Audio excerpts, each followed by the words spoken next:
कति धेरै पसिना आएको के गाह्रो छ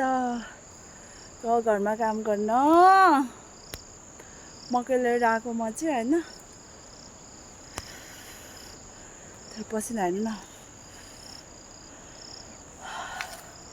गाह्रो छ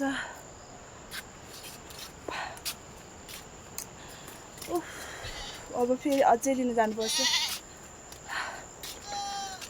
एक भारी लिएर आउनुपर्छ अनि त्यसपछि घाँस काट्न जानुपर्छ गर्मी भयो अब गोबर सोर्नु पर्यो नि त यो बाख्राहरू कति धेरै कराएको कति धेरै कराएको तिमीहरू